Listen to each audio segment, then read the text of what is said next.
Mark సువార్త 8వ అధ్యాయము 27 నుండి 29 వచనాలు. యేసు తన శిష్యులతో ఫిలిప్పుదైన కైసరియతో చేరిన గ్రామములకు బయలుదేరెను. యేసు తన శిష్యులతో ఫిలిప్పుదైన కైసరియతో చేరిన గ్రామములకు బయలుదేరెను. మార్గములోనుండగా నేను ఎవడనని జనులు చెప్పుచున్నారని తన శిష్యులను అడిగెను. అందుకు వారు, కొందరు బాప్తిస్మమిచ్చు యోహాను అనియు, కొందరు ఏలియా అనియు, మరికొందరు ప్రవక్తలలో ఒకడనియు చెప్పుకొనుచున్నారనిరి. అందుకు ఆయన, మీరైతే నేను ఎవడని చెప్పుచున్నారని వారిని అడుగగా, పేతురు, నీవు క్రీస్తు అని ఆయనతో చెప్పెను. ఇది చాలా ఆసక్తితో కూడినటువంటి ప్రశ్న. యేసు ప్రభువారు తన శిష్యులను అడిగినట్లుగా మనం గమనించగలుగుతున్నాం. నన్ను గూర్చి జనులు ఏమనుకుంటున్నారు? నా ద్వారా గొప్ప అద్భుతాలు, ఆశ్చర్యకార్యాలు జరుగుతున్నాయి. నేను అందించే సందేశం ద్వారా అనేక హృదయాలు మండించబడుతున్నాయి, వెలిగించబడుతున్నాయి. అనేకులు మారుమనసు పొందుతున్నారు, పశ్చాత్తాపడుతున్నారు, పాపులు పరిశుద్ధులుగా మారుతున్నారు, దురాత్మలు చీకటి శక్తులతో పీడింపబడుతున్నారు, విడుదల పొందుతున్నారు, రోగులు స్వస్థపరచబడుతున్నారు, చనిపోయిన వారు తిరిగి లేస్తున్నారు. అందువలన ప్రజలు ఏమనుకుంటున్నారు? ఏమండి, ఇన్ని కార్యాలు చేసినటువంటి ఆ దేవుని గురించి ఏమనుకోవాలి ప్రజలు? మామూలుగా అయితే దేవుడు అనుకోవాలి, కానీ అలా అనుకోవట్లేదంట అందరూ. ఇన్ని అద్భుతాలు నేను చేశాను కదా, నన్ను గూర్చి ప్రజలందరూ ఏమనుకుంటున్నారయ్యా అని శిష్యులను అడిగినప్పుడు శిష్యులు చెప్తూ ఉన్నారు, కొందరు నీవు ఏలియావని, కొందరు ప్రవక్తల్లో ఒకడవని, కొందరు బాప్తిసమిచ్చు యోహానువని నీ గురించి చెప్పుకుంటున్నారు. ఈ సమాధానము యేసు ప్రభువారికి సంతృప్తినివ్వలేదు. ఒక్కొక్కరు ఒక్కొక్క విధంగా యేసు ప్రభువారి యొక్క దైవత్వాన్ని గురించి మాట్లాడుకున్నారు. కొందరు చాలా అసభ్యంగా మాట్లాడారు, కొందరు ఆయన దైవత్వాన్ని కించపరుస్తూ సందేహిస్తూ మాట్లాడారు, మరికొంతమంది ఆయన చూసి దెయ్యము పట్టినవాడు బయల్జెబూలు అని పలికారు.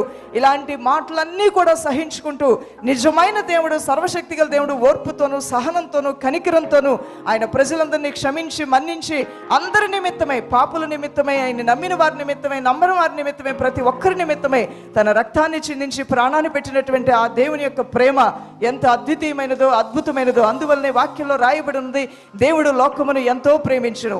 మనందరం మంచోళ్ళు అని కాదు, దేవుడు ప్రేమించింది. అయితే మనం ఆయన స్వరూపంలో సృష్టింపబడిన ప్రజలము కాబట్టి మనలో ఎన్ని బలహీనతలున్నా, ఎన్ని తప్పిదాలున్నా, ఎన్ని విధాలైన సందేహాలున్నా, లోకంలో ఉన్న ప్రజలు ప్రేమించాడు కాబట్టి ఆ ప్రేమించిన దేవుడు తన ప్రాణాన్ని కూడా ఇవ్వడానికి సిద్ధపడ్డాడు. Who is Jesus to you? యేసు ప్రభువారు నీకేమై ఉన్నారు? యేసు ప్రభువారు నాకేమై ఉన్నారు? పరిశుద్ధమైన బైబిల్ గ్రంథంలో యేసు ప్రభువారు కొందరికి ఏమై ఉన్నారు అనే విషయాన్ని మనం గమనిస్తే మార్కు సువార్త 6వ అధ్యాయము 3వ వచనంలో ఇక్కడ కొందరు అంటూ ఉన్నారు, ఇతను వడ్రంగి వాని కుమారుడు కాడా అని. యోహాను సువార్త 6వ అధ్యాయము 42వ వచనంలో మనం గమనిస్తే ఇతను యోసేపు కుమారుడు కదా అని అంటూ ఉన్నారు.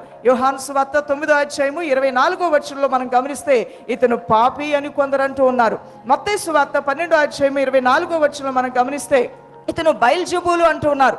యోహాను సువార్త 10వ అధ్యాయము 20వ వచనంలో వెర్రితనంతో కూడినటువంటి బోధ చేస్తున్నాడు. మత్తయి సువార్త 27వ అధ్యాయము 38 నుండి 43 వచనాలు చూస్తే ఆయన దూషించి మాట్లాడి అపహాస్యం చేశారు. సులువు మీద రక్తం ఓడుస్తూ ప్రాణం పెడుచున్నటువంటి ఆ సర్వశక్తి గల దేవుడిని చూసి, నువ్వు దేవుడు అయితే నీ ప్రాణాన్ని నువ్వు రక్షించుకోవచ్చు కదా, నీ ప్రాణాన్ని నువ్వు రక్షించుకోకపోతే మమ్మల్ని ఏమి రక్షిస్తావని అపహాస్యం చేసి వేళన చేశారు అనేక మంది. యోహాను సువార్త 7వ అధ్యాయము 3 నుండి 5 వచనాలు మనం చూస్తే అతని సొంత సహోదరులు కూడా ఆయన యొక్క ఔన్నత్యాన్ని, గొప్పతనాన్ని కించపరిచినట్లుగాను, సందేహించినట్లుగాను మనం గమనిస్తూ ఉన్నాం. మరి ప్రస్తుత కాలంలో కొందరు ఏమనుకుంటున్నారు అని మనం గమనిస్తే ద మోర్మన్స్, వీళ్ళు మోర్మన్ గ్రంథం అనేది ఒకటి ఉన్నది వాళ్ళ దగ్గర. వారు కూడా యేసు ప్రభువాన్ని ఎల్డర్ బ్రదర్, మన పెద్దన్న అంటూ ఉంటారు, దేవుడు అని వారు అనరు. కొన్ని మతాలు వారు ఏమనుకుంటున్నారు యేసు ప్రభువారి గురించి అంటే అవతారంలో ఇతను కూడా ఒక అవతారం అని అనుకుంటున్నారు. యూదులు ఏమనుకుంటున్నారు ఈ దేవుని గురించి అంటే వారు కూడా ఎంతో బలహీనంగా యేసు ప్రభువారి యొక్క ఆ దైవత్వాన్ని గురించి వారు మాట్లాడుకుంటున్నారు. వారి మనోనేత్రములు కూడా ఇప్పటికీ తెరవబడలేదు దైవజనమా. అయినప్పటికీ కూడా కొందరు ఆణిముత్యాలు వంటి వారు ఉన్నారు దేవుని బిడ్డలారా బైబిల్లో కూడా. వారు మాత్రం సత్యమైన దేవుని యొక్క ఉనికిని గ్రహించారు. ఆ పరమాత్ముడే మానవ రూపంలో వచ్చాడని గ్రహించుకొని ఆయన్ని వారు వెంబడించారు, గౌరవించారు, ఘనపరిచారు. అటువంటి వారు ఈ రోజున పరలోక రాజ్యంలో దేవునితో పాటు వారు కూడా ఉన్నారు. సిమియోన్ అనేటువంటి భక్తుడు అంటూ ఉన్నాడు, లూకాసు వార్త 2వ అధ్యాయము 28 నుండి 32 వచనాల్లో, నీవు సకల జనుల ఎదుట సిద్ధపరిచిన రక్షణ నేను కన్నులారా చూశాను. రక్షించాను. సిమియోను ఒప్పుకుంటున్నాడు, సకల జనుల్ని రక్షించడానికి వచ్చినటువంటి రక్షకుడు యేసు ప్రభువారని ఒప్పుకున్నాడు. అదే రీతిగా యోహాను సువార్త 1:49 నతానియేలు అనేటువంటి మరొక భక్తుడు కూడా, బోధకుడా నీవు దేవుని కుమారుడువు, ఇజ్రాయేలు రాజువు, ఇలా కొందరు ఈ సత్యమైన మాటలు మాట్లాడుతుంటే ఆ సర్వశక్తిలో దేవుని యొక్క హృదయం ఎంతో సంతోషించింది. దైవజనమా, అవును, ఈ రోజు వరకు కూడా సునామీలు రాకుండా, ఈ రోజు వరకు కూడా ఉపద్రవాలు రాకుండా, ఈ రోజు వరకు భయంకరమైన భూకంపాలు రాకుండా భూమిని సహనంతో దేవుడు భరిస్తున్నాడంటే మీలాంటి భక్తులు భూమి మీద ఉండబట్టే అనేక ఉగ్రతలు రాకుండా కాపాడబడుతున్నది. హల్లెలూయా. నోవాహుని ఒక్క నీతిమంతుడి నిమిత్తమే జలప్రళయంలో అందరూ చనిపోయినప్పటికీ కూడా ఒక్క నీతిమంతుడు కుటుంబం నిమిత్తమే మరలా సర్వ సృష్టిని సృష్టించిన ఆ దేవుడే ఈ రోజున నీతిమంతురాలమైనటువంటి రక్షింపబడిన నీ నిమిత్తమై నీ కుటుంబస్తుల యొక్క పాపములను ఆయన భరించుకుంటూ నీ కుటుంబం మీదకి రావాల్సిన ఉగ్రత నుంచి కాపాడుతున్నాడు. ఎందుకో తెలుసా? నీతిమంతురాలివి, నీతిమంతుడు నువ్వు ఉన్నావు, ఈ పట్టణంలో, ఈ ప్రాంతంలో ఉన్నావు, ఈ యొక్క ఊరిలో నువ్వు ఉన్నావు, ఈ గ్రామంలో ఉన్నావు, నీ ఇంట్లో నువ్వు నీతిమంతుడుగా నీతిమంతురాలుగా ఉన్నావు కాబట్టే ఆ దేవుడు కాపాడుతున్నాడు. సొదొమ గొమొర్రాలో నీతిమంతుడు 10 మంది ఉన్నా నువ్వు కాపాడుతావా అని అబ్రహాము ఆ సర్వశక్తి గల దేవుడిని అడిగినప్పుడు 10 మంది ఉన్నా నేను కాపాడుతాను, 5గురున్నా నేను కాపాడుతాను, ఒక్కరున్నా నేను కాపాడుతానని సెలవించాడంట. దైవజనమా, ఈ సత్యమైనటువంటి ఈ యొక్క దేవుని యొక్క ఔన్నత్యాన్ని, దైవత్వాన్ని గ్రహించుకున్నటువంటి నీ వలన నీ కుటుంబం కాపాడబడుతుందనే విషయాన్ని మర్చిపోవద్దు. మత్తయి సువార్త 16:16 మనం చూస్తే సీమోను పేతురు కూడా అంటూ ఉన్నాడు, నీవు సజీవుడవు, దేవుని కుమారుడు అయిన క్రీస్తువని ఆయనతో చెప్పినప్పుడు పేతురు నోటి నుంచి వచ్చిన మాటను బట్టి ఆ దేవుడు ఎంతో ఆనందించాడు. ఈ యొక్క సత్యాన్ని సర్వశక్తుల దేవుడే నీకు బయలుపరిచాడు, ఏ నరుడు కూడా నీకు బయలుపరచలేదని అతన్ని పొగిడినట్లుగా మనం గమనిస్తున్నాం, అతన్ని ఆశీర్వదించినట్లుగా మనం ఇక్కడ గమనించగలుగుతున్నాం. యోహాను సువార్త 4:29 ఈయన క్రీస్తు కాడా అని ఊరి వారితో సమరయ స్త్రీ అంటూ ఉన్నది. ఇదిగో నేను రహస్యముగా వెళ్ళాను మధ్యాహ్న కాల సమయంలో, నీకు వివాహం అయింది అన్నప్పుడు నాకు వివాహం కాలేదు అని నేను చెప్పాను. నీకు వివాహం కాని మాట నిజమే, కానీ 5 భర్తలు నీకు ఉన్నారని నా యొక్క రహస్య జీవితం గురించి నేనెవరో తెలియపోయిన నా గురించి మాట్లాడినటువంటి ఇతనే క్రీస్తు అయి ఉన్నాడు, రండి ఆ రక్షకుడి దగ్గరికి వెళ్దామని సమరయాలో ఉన్నటువంటి ప్రతి ఒక్కరికి సువార్త ప్రకటించి సమరయానంతా రక్షించిందంట సమరయలో ఉన్నటువంటి ఆ స్త్రీ. దేవుని బిడ్డలారా, ఇంకా కొందరు విషయాన్ని మనం గమనిస్తే యోహాను సువార్త 11:27 మార్త అంటూ ఉన్నది, అవును ప్రభువా, నీవు లోకమునకు రావాల్సిన దేవుని కుమారుడువైన క్రీస్తువని ఆయనతో చెప్పెను. ఈ మార్త మరియా అనేటువంటి సహోదరులు కూడా ఈ లోకానికి రావాల్సినటువంటి మెస్సియావి నీవే ప్రభువా అని వారు గ్రహించుకున్నారు. అందరైతే ఆయన ఔన్నత్యాన్ని, దైవత్వాన్ని గ్రహించుకున్నారో వారందరి జీవితాలని ప్రభు దర్శించి దీవించాడు. దైవజనమా, లూకాసు సువార్త 23:40-43 చూస్తే, యేసు నీవు నీ రాజ్యంలోనికి వచ్చినప్పుడు నన్ను జ్ఞాపకం చేసుకోమని సులువుపోయినటువంటి దొంగ కూడా అంటూ ఉన్నాడు. ఒక దొంగేమో ఆయన యొక్క దైవత్వాన్ని తిరస్కరిస్తే, మరొక దొంగేమో ఆయన దైవత్వాన్ని గౌరవిస్తున్నాడు. అయ్యా, నీవు నీ రాజ్యంలోకి వెళ్ళినప్పుడు నువ్వు మహారాజువి, నన్ను కూడా జ్ఞాపకం చేసుకోమన్నప్పుడు వెంటనే యేసు ప్రభువారు అన్నారు, నిశ్చయముగా పరదేశంలో నీవు కూడా నాతో పాటు ఈ క్షణమే ఉంటావని. దేవుని బిడ్డలారా, ఇంకను మరికొన్ని వచనాలు మార్కు సువార్త 15:39 మనం గమనిస్తే, నిజముగా ఈ మనుష్యుడు దేవుని కుమారుడని సేనాధిపతి కూడా గ్రహించుకొని ప్రభునామాన్ని గణపరిచాడు. సులువు మీద వేలాడుతున్నటువంటి యేసు ప్రభువాన్ని చూసి యోహాను సువార్త 20:24-28 యేసు ప్రభువారు 12 మంది శిష్యుల్లో ఒక శిష్యుడైనటువంటి తోమా, నేను ఈయన నమ్మను పునరుద్ధానుడే యేసు ప్రభువారు లేచారనే విషయాన్ని గురించి వాగ్వివాదం జరుగుతున్నప్పుడు ఆ సర్వశక్తుల దేవుడు వారి మధ్యలోకి వచ్చి ప్రత్యక్షమవుగా తోమా అంటున్నాడు, నా ప్రభువా, నా దేవా, నిజముగా నీవే గొప్ప దేవుడు అని. అప్పుడు యేసు ప్రభువారు ఒక మాట అన్నారు, చూసి నమ్మిన వారి కన్నా చూడక నమ్మిన వారు ధన్యులు అని సెలవించినట్లుగా మనం చూస్తూ ఉన్నాం. ఈ రోజుల్లో కూడా ఎంతో మంది, నువ్వు నమ్మినటువంటి దేవుల్లో ఉన్న గొప్పతనం ఏంటి? ఆయన ఒక అవతారంలో ఒక అవతారం కాదా? ఒక ప్రవక్తల్లో ఒక ప్రవక్త కాదా? గొప్ప గొప్ప మహాత్ముల్లో ఒక మహాత్ముడు కాదా అని నేను ప్రశ్నించినప్పుడు నీ మనస్సును గలిబిలికి లోన్ చేసుకోవద్దు, సందేహానికి నువ్వు లోనవ్వద్దు, దైవత్వాన్ని నువ్వు శంకించే వ్యక్తిగా ఉండవద్దు. కానీ నువ్వు నమ్మినటువంటి ఈ సత్యంలో నువ్వు కొనసాగు. కొందరు తిరస్కరిస్తే పరిశుద్ధమైన బైబిల్ గ్రంథంలో కూడా మరికొంతమంది అంగీకరించారు. పరలోక రాజ్యం ఏం చెప్తుంది ఈ సర్వోన్నతమైన దేవుని గురించి అంటే, మత్తయి సువార్త 3:17 మత్తయి సువార్త 1:18-25, లూకాసు సువార్త 1:26-28, లూకాసు సువార్త 2:8-20 మనం గమనిస్తే ద స్పిరిట్స్, ఆత్మలు ఏం చెప్తున్నాయి, లేదా దేవుని యొక్క దూతలు ఏం మాట్లాడుతున్నారు ఈ పరమాత్ముడి గురించి అంటే, తన ప్రజలను వారి పాపములను రక్షించుటకు వచ్చినటువంటి యేసు ప్రభువారు ఇతనే ఇమ్మానుయేల్ అని ఇతనికి పేరు పెట్టబడుతుందని పలికారు వారు కూడా. హల్లెలూయా. పరలోకంలో ఉన్న దూత గణములు కూడా దేవుని యొక్క ఔన్నత్యాన్ని, దైవత్వాన్ని వారు ఒప్పుకొని వారు పలికినట్లుగా మనం గమనించగలుగుతున్నాం. వాక్యాలు ఏమని సెలవిస్తున్నాయి? ఇతను ఒక ప్రవక్తల్లో ప్రవక్తని మాట్లాడుతున్నారా, లేకపోతే మహాత్మలో ఒక మహాత్ముడా, పరమాత్మలో ఒక పరమాత్ముడా, అనేక మందిలో ఇతను కూడా ఒక దేవుడా అని అన్నట్లయితే అది కానే కాదు. కానీ ఈయన మాత్రమే జీవము గల దేవుడని మరి వాక్యాలు స్పష్టంగా మాట్లాడుతున్నాయి. ఆ వాక్యాలు మీరు గమనించినట్లయితే యెషయా 9వ అధ్యాయం 6వ వచనంలోను, మీకా 5వ అధ్యాయము 2వ వచనంలో కూడా ఈయన రాబోచున్న మెస్సియా రక్షకుడు ఇతనే అని వాక్యాలు కూడా మాట్లాడుతున్నాయి.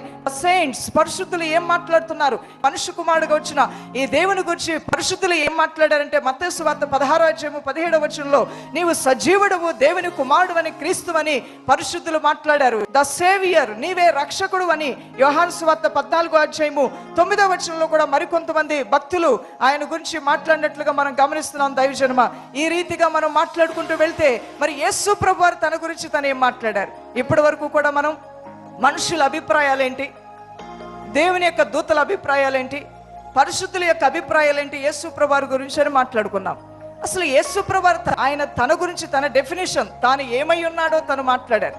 చాలా మందికి ఇతరుల గురించిన అవగాహన బాగా ఉంటుంది, కానీ తమ సామర్థ్యం ఏంటో వారికి అర్థం కాదు. ఇతరులు మీలో ఇంత టాలెంట్ ఉందని చెప్పేంత వరకు కూడా వాళ్ళ టాలెంట్, వాళ్ళలో ఉన్న తలాంతు వాళ్ళు అర్థం చేసుకోలేకపోతూ ఉంటారు. వారికి ఇవ్వబడిన మంచి స్థితి ఏంటో వారికి అర్థం కాదు, కానీ ఇతరుల్లో ఉన్న మంచి స్థితిని, వారికి ఇవ్వబడినటువంటి ఆ భాగ్యాన్ని బట్టి వారు ఎంతో ఏడుస్తూ ఉంటారు. వాళ్ళు బాగున్నారు, వీళ్ళు బాగున్నారు, మేము బాగోలేదని అనుకుంటూ ఉంటారు. కానీ అది సరైనది కాదు.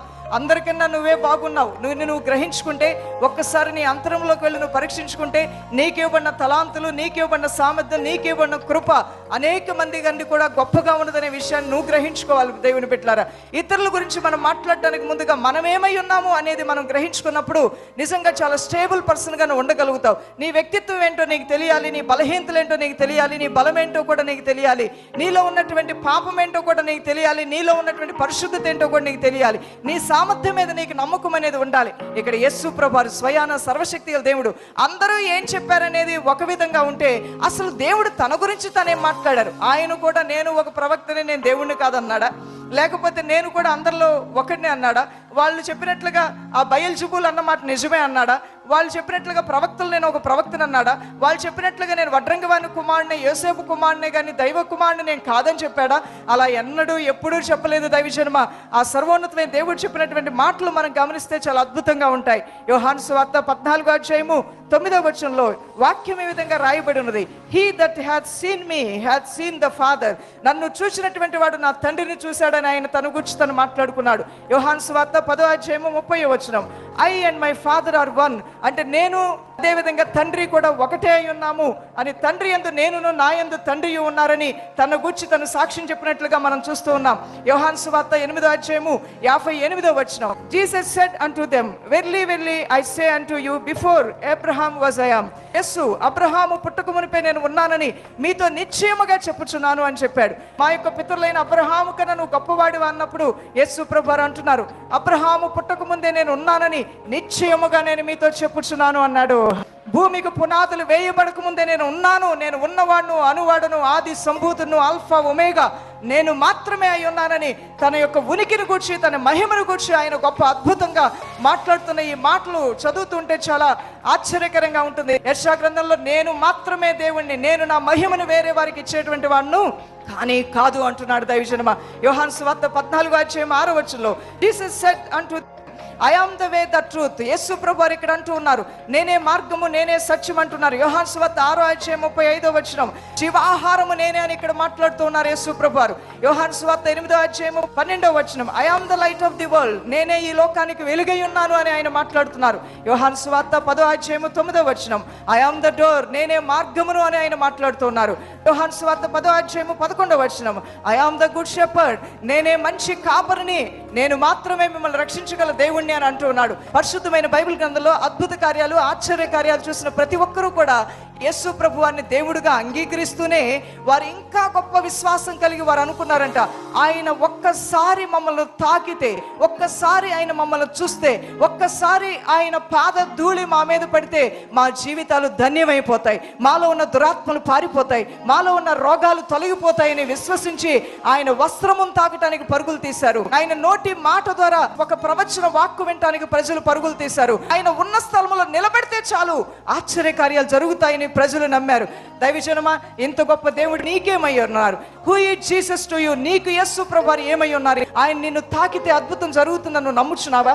ఇక నిన్ను దేవుడు దర్శించి నీ మీద ఉన్నటువంటి కాడిని విరగొడతాడని నువ్వు నమ్ముచున్నావా? నీకున్నటువంటి రోగములు, బాధలు, సమస్యలు తొలగిస్తాడని నువ్వు నమ్ముచున్నావా? నువ్వు ఎలా ఊహించుకుంటే అలా జరగబోతుంది నీ జీవితంలో ఒక అద్భుతం. దైవజనమా, నువ్వు ఎలా తలంచుకుంటే ఆ విధంగా జరగబోతుంది ఒక అద్భుతం. దేవుని బిడ్డలారా, ఏది నువ్వు అసాధ్యం అనుకున్నా నా దేవుని వల్ల ఇది సాధ్యమేని అదే నీకు సాధ్యమయ్యే విధంగా చేయబోతున్నాడు నీ దేవుడు. ఎవరు ఏ రీతిగా దేవుడిని కూర్చున్నటువంటి గొప్పతనాన్ని ఊహించుకుంటున్నారో, తలంచుకుంటున్నారో, మాట్లాడుకుంటున్నారో, అదే రీతిగా నీ దేవుడు నీ జీవితంలో ఒక మేలైన కార్యం చేయబోతూ ఉన్నాడు. దేవుని స్తోత్రం కలుగును గాక. హల్లెలూయా. తల్లి లేని బిడ్డలు అనుకోవాలి దేవుడు నాకు తల్లిగా ఉంటారని. అనాథలు అనుకోవాలి అనాథలను దేవుడు చేయి విడవడని. రోగులు అనుకోవాలి నన్ను స్వస్థపరచువాడు నా దేవుడే యెహోవా రాఫా అని. విధవరాండ్రు అనుకోవాలి ఆయన నన్ను సృష్టించిన వాడే నాకు యజమానుడు, విధవరాండ్రికి న్యాయకర్తగా ఉంటాడని. బీదలు, దీనులు, కష్టంలో ఉన్నవారు అనుకోవాలి కష్టకాలంలో నా దేవుడు నా ప్రార్థనలు ఆలకిస్తాడని. దరిద్ర స్థితిలో ఉన్నవారు అనుకోవాలి దీన దరిద్రుల్ని నా దేవుడు పెంటకుప్పల నుంచి లేపగల శక్తిమంతుడని. మోడు బారిన జీవితం కలిగిన వారు అనుకోవాలి మోడు బారిన జీవితాన్ని చిగురించే దేవుడు నా దేవుడని. కుటుంబంలో తప్పిపోయిన కుమారులు, తప్పిపోయిన కుమార్తెలు కలిగి చెల్లాచెదురైపోయిన జీవితం కలిగిన వారు అనుకోవాలి నా దేవుడు మంచి కుమ్మరి, పగిలిన కుండను కూడా కుమ్మరి ఏ విధంగా కట్టగలడో, పగిలిన కుటుంబాలని, పగిలిన జీవితాలని, పాడైపోయిన బ్రతుకుల్ని బాగు చేయగల దేవుడు నా దేవుడని నువ్వు అనుకోవాలి. దేవుని బిడ్డలారా, ఏ ఒక్కరిని యేసయ్య విడిచిపెట్టాడు. నువ్వేమనుకుంటున్నావో అదే నీ దేవుడు ఈ క్షణం చేయబోతున్నాడు. దేవుని బిడ్డ, అందువల్లనే ఇంతవరకు కూడా ఈ విషయాలు నేను చెప్పాను. యేసు ప్రభువాన్ని కొందరు కొన్ని విధాలుగా అనుకున్నారు. మూర్ఖపు మాటలు, వ్యర్థమైన మాటలు మాట్లాడిన వారి మాటలు గాలిలో కలిసిపోయాయి, వారి జీవితాలు గాలిలో కలిసిపోయాయి. స్వచ్ఛమైన, శక్తివంతమైన మాటలు మాట్లాడిన వారు, దేవుని యొక్క ఔన్నత్యాన్ని, గొప్పతనాన్ని గ్రహించుకుని మాట్లాడినటువంటి వారి జీవితాలని ప్రభు జ్ఞాపకం చేసుకున్నాడు, వారిని దర్శించాడు, మేలుతో వారి ప్రాణాలని తృప్తిపరిచాడు. దైవజనమ, మార్కు సువార్త 1వ అధ్యాయము 40 నుండి 43 వచనాలు మనం చూస్తే, ఒక కుష్ఠరోగి ఆయన ఎదుకు వచ్చి ఆయన ఎదుట మోకాళ్ళుని నీకు ఇష్టమైతే నన్ను శుద్ధినిగా చేయగలవని ఆయనతో చెప్పి ఆయనను వేడుకొనగా, ఆయన కనికరపడి చెయ్యి చాపి వాణ్ణి ముట్టి నాకు ఇష్టమే శుద్ధుడువు కమ్మని వానితో చెప్పాను. ఆ క్షణమే అతనిలో ఉన్న కుష్టి వ్యాధి తొలగిపోయింది. దేవుని యొక్క తాకిడి కావాలని నువ్వు కోరుకో. ఆయన సన్నిధిలోకి అడుగు పెడుతూ ఉండగానే అద్భుతం జరుగుతుందని నువ్వు నమ్ము, విశ్వసించు. ఆయన సన్నిధిలోంచి నువ్వు వెళ్తూ ఉండగానే గొప్ప ఆశ్చర్య కార్యాలు జరుగుతాయని విశ్వాసంతో నమ్ము. దేవుని బిడ్డ, నమ్మిక మాత్రం ఉంచితే ఆయన మహిమను నువ్వు చూస్తావు. ఆశ్చర్యకరమైన దేవుని వెలుగు నీ పైకి దిగి రావటం నువ్వు గ్రహించగలుగుతావు. మత్తయి సువార్త 8వ అధ్యాయము 14 నుంచి 17 వచనాల్లో మనం చూసినప్పుడు, తరువాత యేసు పేతురింట్లో ప్రవేశించి జ్వరముతో పడి ఉన్న అతని అత్తను చూచి ఆమె చెయ్యి ముట్టగా జ్వరం ఆమెను విడిచెను. అంతటా ఆమె లేచి ఆయనకు ఉపచారము చేయసాగను. మార్కు సువార్త 7వ అధ్యాయము 31 నుంచి 34 వచనాలు మనం గమనిస్తే, ఆయన మరలా తూరు ప్రాంతములు విడిచి సీదోను ద్వారా దెక్కపోలి ప్రాంతముల మీదుగా గలిలియా సముద్రమునొద్దకు వచ్చెను. అప్పుడు వారు కత్తి వాని ఒకని ఆయన ఎత్తుకు తోడుకొని వచ్చి వాని మీద చెయ్యి ఉంచమని ఆయనను వేడుకొండ్రి. సమూహములో నుండి ఆయన వానిని ఏకాంతమునకు తోడుకొని పోయి వాని చెవులలో తన వేళ్లు పెట్టి ఉమ్మి వేసి వాని నాలుక ముట్టి ఆకాశం వైపు కన్నులెత్తి నిట్టూర్పు విచ్చి ఎఫతా అని వానితో చెప్పెను. ఆ మాటకు తెరవబడుమని అర్థము. అంతటా వాని చెవులు తెరవబడును, వాని నాలుక నరము సడలి వాడు తేటగా మాట్లాడుచుండెను. దేవుని స్తోత్రం. దైవజనమా, ఎంత అద్భుతమైన కార్యం, ఎంత ఆశ్చర్యమైన కార్యం. రోగముతో వచ్చిన వాడు అడగట్లేదు, రోగిని తీసుకొచ్చిన వ్యక్తులు అడుగుతున్నారు, అయ్యా ఇతను ముడితే ఇతనిలో ఉన్న మూగతనం పోతుంది, ఇతనిలో ఉన్నటువంటి నత్తితనం పోతుందని. ఈ రోజు నీ పిల్లలు రమ్మంటే రాలేదేమో, మీ భర్తను రమ్మంటే రాలేదేమో, భార్యను రమ్మంటే ప్రార్థనకు రాలేదేమో, అయినా పర్వాలేదు దేవుని బిడ్డ, వారి పక్షముగా నువ్వు ప్రార్థన చేస్తూ ఉండగానే ఒక అద్భుతం అక్కడ జరగబోతుంది యేసు నామములో. ఒక ఆశ్చర్యకార్యం నువ్వు చూడబోతున్నావు యేసు నామములో. నీవు ప్రార్థన చేస్తున్నావు చాలు దేవుని కార్యాలు జరగటానికి. మత్తయి సువార్త 9వ అధ్యాయం 27 నుండి 29 వచనాలు మనం గమనిస్తే, ఇద్దరు గ్రుడ్డివారు యేసు ప్రభు వారి యొద్దకు వచ్చి అడుగుతున్నారు, అయ్యా మమ్మల్ని ముట్టి నువ్వు స్వస్థపరచవా, మమ్మల్ని తాకవా అని అడిగినప్పుడు యేసయ్య గుడ్డివారి యొక్క కన్నులు తాకిన వెంటనే అక్కడ అద్భుతమైన స్వస్థత గుడ్డివారు పొందుకున్నట్లుగా రాయబడి ఉన్న దైవజనమా. లూకాసు సువార్త 8వ అధ్యాయం 49 నుంచి 56 వచనం మనం గమనిస్తే, ఒక తండ్రి చనిపోవటానికి సిద్ధపడిన తన కుమార్తె విషయంలో యేసు ప్రభు వారి యొద్దకు వచ్చి అడుగుతున్నారు, అయ్యా నా కుమార్తె చనిపోవటానికి సిద్ధంగా ఉన్నది, ఒక్కసారి నా కుమార్తెని నువ్వు తాకవా, ఒక్కసారి మీరు వచ్చి ప్రార్థన చేయరా అన్నప్పుడు యేసయ్య చాలా బిజీగా ఉన్నారు. ఆయన సువార్త కార్యక్రమాల్లో ఆయన అంటూ ఉన్నారు, సరే నేను వస్తానని. ఈ లోపలనే ఒక వ్యక్తి వచ్చి చెప్పారు, ఇక ఇబ్బంది పెట్టవద్దు బోధకుడిని, నీ కుమార్తె ఆల్రెడీ చనిపోయిందని చెప్పిన తరువాత కూడా యేసయ్య అంటున్నారు, నువ్వు భయపడవద్దు, నీ కుమార్తె బ్రతికే ఉన్నది, ఆమె నిద్రిస్తూ ఉన్నది అని. అప్పుడు ఆయన వచ్చి చనిపోయిన ఆ కుమార్తెను ముట్టిన వెంటనే ఆమె లేచి కూర్చొని ఉన్నది. దేవునికి స్తోత్రం కలుగును గాక. దైవజనమా, ఒక విషయం గురించి నువ్వు అడుగుతూ ఉన్నావు, ఈ లోపల నీకు ఒక న్యూస్ పేపర్ ద్వారానో టీవీ ఛానల్ ద్వారానో వేరే వారి ద్వారా తెలిసిపోయింది, ఇక నీకు ఆ సీట్ రావట్లేదు, క్యాన్సిల్ అయిపోయిందని, ఇక ఆ యొక్క మ్యారేజ్ ఎంగేజ్మెంట్ క్యాన్సిల్ అయిపోయిందని, ఇక పిల్లలు పుట్టే అవకాశం లేదని, గర్భఫలం రాక వచ్చింది, ఆ వచ్చింది నిలబడాలని ప్రార్థన చేస్తున్నావు, మరి ఏ కారణం వల్ల అబార్షన్ అయిపోయింది, ఆ అబార్షన్ అయిపోయింది కాబట్టి ఇక నువ్వేమీ చేయలేవని కొందరు వచ్చి నీతో చెప్పొచ్చు. దేని కొరకైతే ఆశ పెట్టుకొని ప్రార్థన చేస్తున్నావో ఆ క్రమంలో కొన్ని ఆగిపోవచ్చు, కొన్ని జరగకపోవచ్చు. అంత మాత్రం నిరుత్సాహపడవద్దు. దేవుడు అన్నిటినీ తన స్వాధీనంలో పెట్టుకునే ఉన్నాడు. చనిపోయిన తరువాత కూడా తిరిగి లేపిన ఆ దేవుడే నీ జీవితంలోంచి ఆశీర్వాదాలు, ఆశలు అన్నీ కూడా నీ జీవితంలో ఇక ఏ అవకాశము లేకపోయినప్పటికీ కూడా నువ్వు దిగులు పడిన అవసరం లేదు. శూన్యములో నుండి కూడా సమస్తమును సృష్టించగల దేవుడు, సృష్టికర్త నీతో ఉన్నాడు. దైవజనమా, యేసు ప్రభువారు నీకేమై ఉన్నారో అదే నీ జీవితంలో జరగబోతుంది. యేసు ప్రభువాన్ని నువ్వు ఏ విధంగా ఊహించుకుంటున్నావు, ఏ కార్యాలని దేవుడు నీకు చేయగలను నమ్ముతున్నావు, నువ్వు సందేహించకుండా అల్ప విశ్వాసే కాకుండా ఈ దేవుని యొక్క గొప్ప శక్తిని, గొప్ప ప్రభావమును, ఆయనలో ఉన్న ఔన్నత్యమును నువ్వు జ్ఞాపకం చేసుకొని, నా దేవుడివైన నీవు నా ముందు నడుస్తావని నేను నమ్ముచున్నానయ్యా, నన్ను స్వస్థపరుస్తావని నేను నమ్ముతున్నానయ్యా, మూయబడిన గర్భం తెరుస్తావని నేను నమ్ముచున్నానయ్యా, మా జీవితంలో ఉన్న ఇబ్బందికరమైన పరిస్థితులు తొలగిస్తావని నేను నమ్ముచున్నానయ్యా, మా కుటుంబానికి రక్షణానందం నువ్వు ఇవ్వబోతున్నా నమ్ముచున్నానయ్యా అని నువ్వు ప్రార్థన చేస్తూ ఉంటే దైవ శక్తి బలంగా నీ పైకి దిగి రావటం నువ్వు చూడగలుగుతావు. దేవుని బిడ్డ, యేసు ప్రభువారు నీ జీవితంలో ఏం చేయగలరు నువ్వు నమ్ముతున్నావో ఒక్కసారి నిన్ను నువ్వే పరీక్షించుకో. నువ్వేదైతే నమ్ముతున్నావో అది తప్పకుండా నీ జీవితంలో నెరవేర్చబడుతుంది. అరణ్యముల్లో కూడా నీటి ఓటలను సృష్టించగల శక్తిమంతుడు నీతో వస్తానంటున్నాడు. ఈ రోజున ఎడారి వంటి జీవితం నువ్వు కలిగి ఉన్నావా? చిగురించినటువంటి స్థితి నువ్వు కలిగి ఉన్నావా? ఫలించవలసిన స్థితి వచ్చినప్పటికీ ఫలించకుండా ఉన్నావా? కార్యాలు జరగవలసిన సమయం ఆసన్నమైనప్పటికీ కూడా కార్యాలు జరగట్లేదా? బాధపడవద్దు దేవుని బిడ్డ, అన్నిటినీ దేవుడు తన స్వాధీనంలో ఉంచుకున్నాడు. దేవుడు ప్రతిని తన కంట్రోల్లో ఉంచుకున్నాడు. భయపడవద్దు, బాధపడవద్దు. అన్నీ ఆగిపోయినా, ఏమీ జరగదని అనుకున్నా ఒక నూతన కార్యం దానిలో నుంచే ప్రారంభం అవబోతుంది. నీ నిస్సహాయ స్థితిలోంచే ఉజ్జీవాన్ని దేవుడు తీసుకురాబోతున్నాడు. నీ కృంగిన స్థితిలోంచే బలమైన కార్యాన్ని దేవుడు చేయబోతూ ఉన్నాడు. మధురమైన కార్యాన్ని నీ దేవుడిని పక్షంగా చేస్తానని నీతో మాట్లాడుతూ ఉన్నాడు. హృదయాంతరములు తెచ్చి హృదయాలు కృమ్మరించి నీతో మాట్లాడుతున్నా ప్రతి జీవితంలోనికి నువ్వు బలమైన సన్నిధితో దిగిరండి అయ్యా. మహిమగల కార్యములతో నీ ప్రజలను దర్శించండి. ప్రతి రోగిని స్వస్థపరచండి, ప్రతి కాడిని వెరగొట్టండి, ప్రతి అభ్యంతరాలు దూరపరచండి, అవమానకరమైన స్థితిని తీసివేయండి, నిందను కొట్టివేయండి అయ్యా. అయా, ఆగిపోయిన కార్యాలు ప్రారంభించే కృపను నీ బిడ్డలకు దయచేయండి. దాచబడిన ధనము, మరుగుపరచబడిన ధనము విషయంలో అద్భుతాలు జరిగించండి. వారికి రావాల్సిన కష్టాయుధం ఎక్కడ బిగబట్టి ఉన్నదో వాటిని తెరవమని అడుగుతున్నాను యేసు నామములో. అయ్యా, వారు తీర్చలేని అప్పులు తీర్చుకునే సామర్థ్యం దయచేయండి. వారు కట్టలేని వాటిని కట్టుకునే సామర్థ్యం దయచేయండి. వారు కొనలేని వాటిని కొనే సామర్థ్యం దయచేయండి అయ్యా. అసాధ్యమైన కార్యములు నీ ప్రజల జీవితాల్లో సాధ్యపరిచి దీవించి నీ మహోపకారములతో తృప్తిపరచమని సర్వోన్నతమైన దేవుడు యేసుక్రీస్తు శక్తిగల నామంలో ప్రార్థించి వేడుకొంచున్నాం మా ప్రియ తండ్రి. ఆమేన్, ఆమేన్.